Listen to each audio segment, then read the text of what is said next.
Olá, minha amiga, meu amigo. Hora do nosso encontro nesta quarta-feira, 20 de agosto. Num 20 de agosto, em 1990, o presidente Fernando Collor de Mello,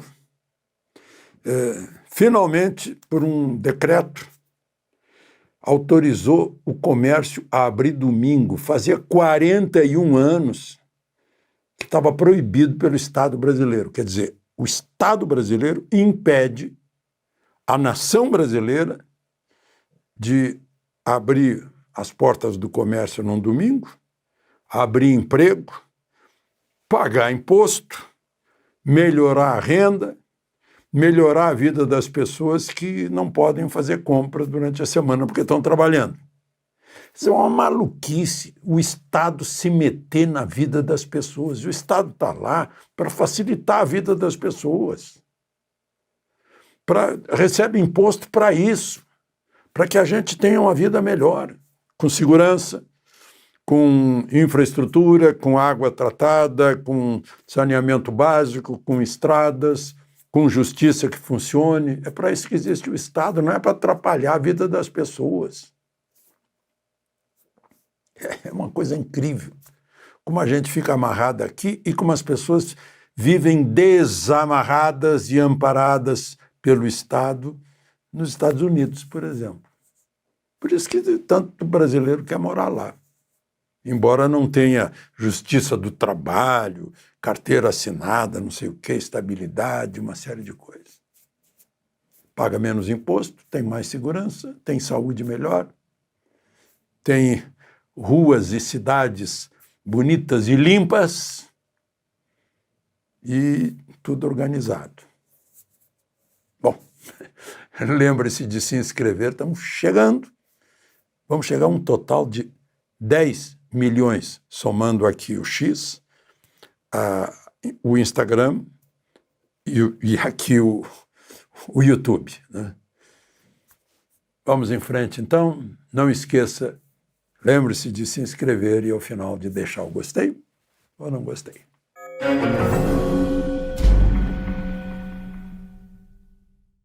Hoje foi um dia que deixou o governo desesperado. A ministra de Assuntos Institucionais, ou seja, a ministra da Política, das Relações com o Congresso, saiu a toda para o Alvorada para contar o que estava acontecendo. E o que aconteceu? Gente, o governo estava todo mobilizado para não ter comissão parlamentar de inquérito sobre o imenso, cruel, gigantesco, amazônico roubo de quantos milhões aqui de idosos? 3 milhões e tanto de idosos lá na Previdência, mas não queria investigar, né? 3 milhões e 200 mil idosos. Gente, a Comissão Parlamentar de Inquérito quer investigar para saber até onde o governo facilitou isso. Fingiu não saber, porque tinha que passar pelo INSS, pelo Dataprev, pelo Ministério da Previdência, por bancos oficiais. Não é possível que todo mundo tivesse ficado cego, surdo, mudo, enquanto estavam levando o dinheirinho dos idosos, aposentados e dependentes, né, da Previdência. Mas estava tudo pronto para o governo. Bom, não tem como impedir uma CPMI, Comissão Parlamentar de Inquérito Mista, né? Ou seja, com senadores e deputados. Quando viram que não tinha como, não, então nós vamos dominar a CPI. Lula falou com Alcolumbre indicou o Omar Aziz, senador baiano, para ser o presidente da CPI, e, por sua vez, Omar Aziz indicaria o seu relator. Tudo sob controle. Mas aí o governo foi surpreendido. A oposição aprendeu que ficar contando vantagem, dando entrevista, fazendo ameaças, dá errado, pode dar errado, cria expectativas, informa o adversário de seus movimentos.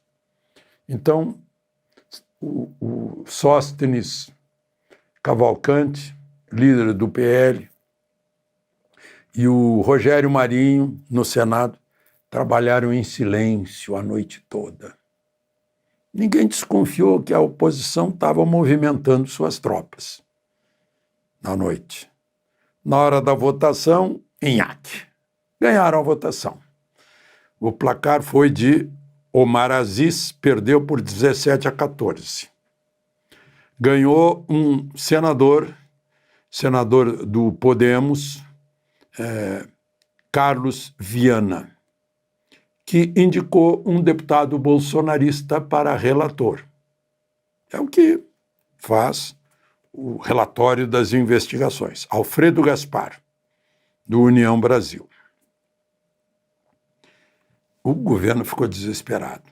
A CNN chegou a dizer que o presidente da Câmara, Hugo Mota, foi convocado para ir ao Palácio Alvorada. Acho que tem que ensinar aos jornalistas que o presidente da República não pode convocar um presidente da Câmara. Ele pode convidar, pedir gentilmente que o presidente da Câmara vá lá para conversar. O presidente da República não tem esse poder sobre o presidente da Câmara, nem sobre deputado algum. Tem esse poder sobre seus ministros, que são seus auxiliares, seus secretários. Não? Eu até me admiro que um senador e um deputado abram a mão do seu mandato para ser secretário do presidente. Eu sempre me admirei disso. Então, perdeu o Aziz, que está culpando o líder Randolfo Rodrigues. Diz que Randolfo chegou atrasado na votação. Claro, o Randolfo estava, já ganhamos. Omar Aziz também, não, já ganhamos. E aí já perdemos. Não, perdeu. Perdeu. Mas não foi a única derrota do governo no dia. O governo estava aliado ao Supremo. Não, é voto sem comprovante de voto. Vamos confiar, é preciso confiar, tem até a lei que não pode duvidar da urna eletrônica. Aí está com a lei complementar que cria o código, um novo código eleitoral, entrando na Comissão de Constituição e Justiça do Senado, que é a mais importante do Senado, e a comissão abriu as portas para o comprovante do voto em papel. Foi 14-12 a emenda que entrou. Como não estava na Câmara, vai ter que passar pelo plenário do Senado e depois pelo plenário da Câmara.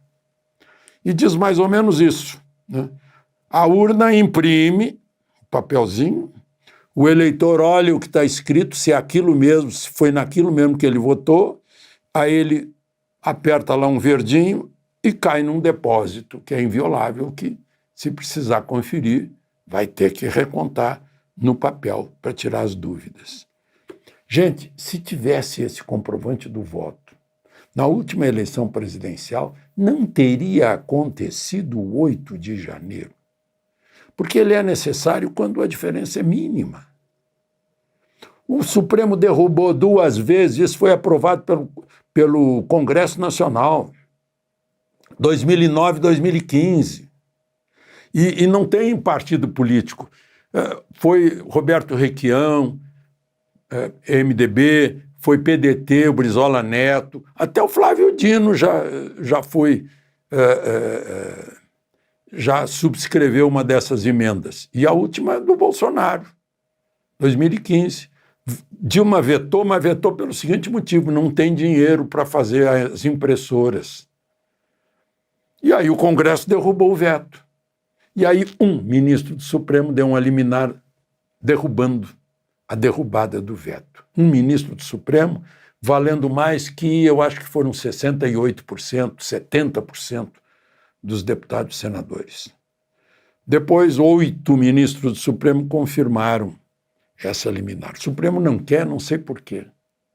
Quer dizer, o Supremo está criando problema, porque está escrito no artigo 37 da Constituição que todos os atos administrativos têm que ter publicidade. A contagem de voto é um ato administrativo.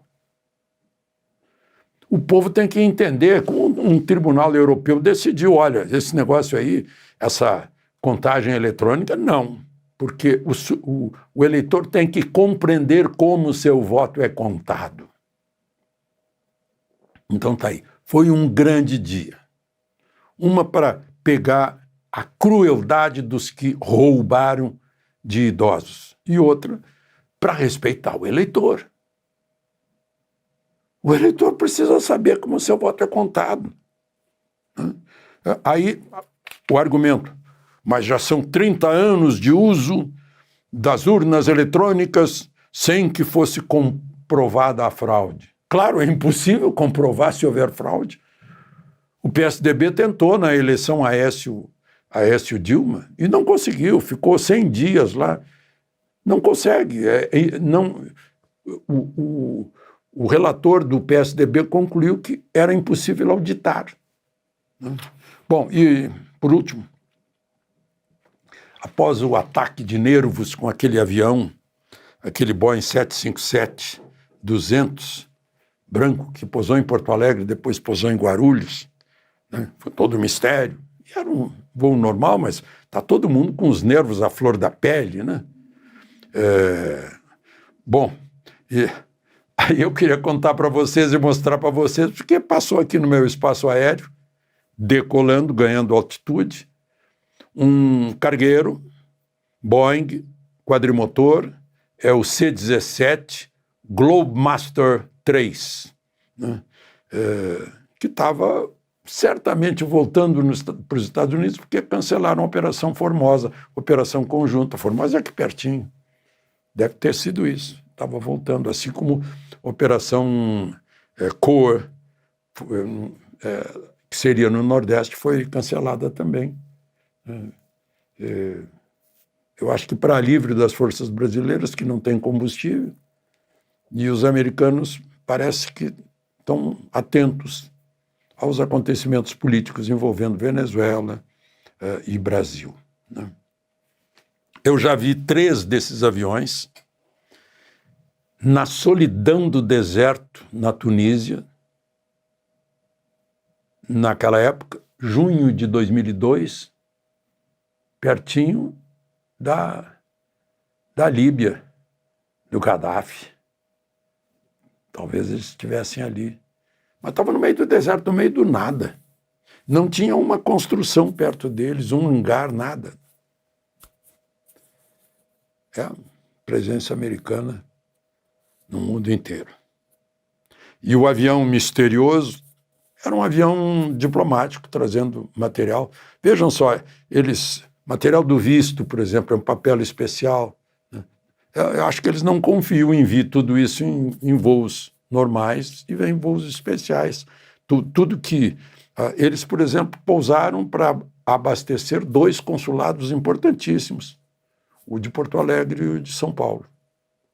De Brasília, Alexandre Garcia.